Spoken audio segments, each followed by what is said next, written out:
Kanser Sarawak. Syarikat minyak gergasi US tarik diri dari projek 13.7 bilion ringgit di Sarawak. Ini isyarat bahaya buat pelabur asing. Satu keputusan besar telah dibuat oleh syarikat minyak US ConocoPhillips apabila mereka secara rasmi menarik diri daripada projek minyak dan gas laut dalam Salam Patawali di perairan luar pesisir Sarawak. Projek ni dianggarkan bernilai sekitar 13.7 bilion ringgit. Projek Salam Patawali ini mula ditemui pada tahun 2018 melalui usaha sama 50-50 antara ConocoPhillips dan Petronas.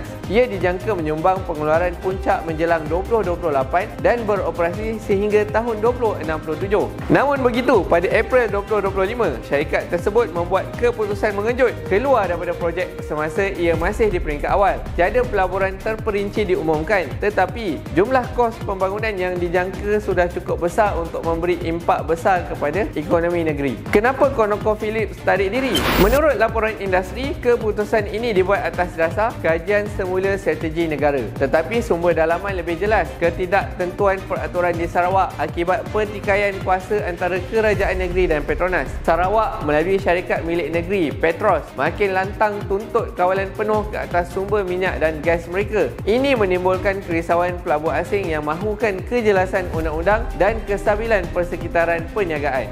Kesan kepada Sarawak dan Malaysia. Penarikan diri ini bukan sekadar kehilangan pelaburan, ia satu kemunduran ekonomi besar bagi Sarawak. Sarawak menyumbang lebih 60% rizab petroleum Malaysia. Hampir 90% ekspor liquid natural gas negara datang dari Sarawak. Beberapa syarikat asing lain mula nilai semula pelaburan mereka, termasuk PTTEP dari Thailand yang menstruktur semula projek gas Lang Lebah bernilai 6 bilion US dollar. Dalam masa yang sama, pertikaian undang-undang antara Petros dan Petronas terus meningkat. Isu pemilikan, kawalan dan pembayaran jual beli gas menjadi batu api antara kerajaan negeri dan persekutuan.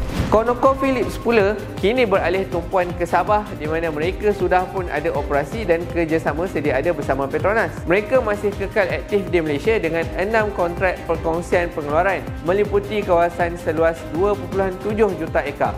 Kesimpulannya, penarikan diri ConocoPhillips ini bukan sekadar cerita syarikat asing keluar. Ia cerminan kepada cabaran struktur dan undang-undang yang sedang membelenggu sektor minyak dan gas Malaysia, terutamanya di Sarawak. Kalau isu ini tak ditangani dengan bijaksana, Malaysia mungkin kehilangan lebih ramai pelabur strategik dalam sektor paling kritikal untuk ekonomi negara. Soalannya sekarang, siapa sebenarnya yang berkuasa ke atas hasil bumi ini? Negara ataupun negeri?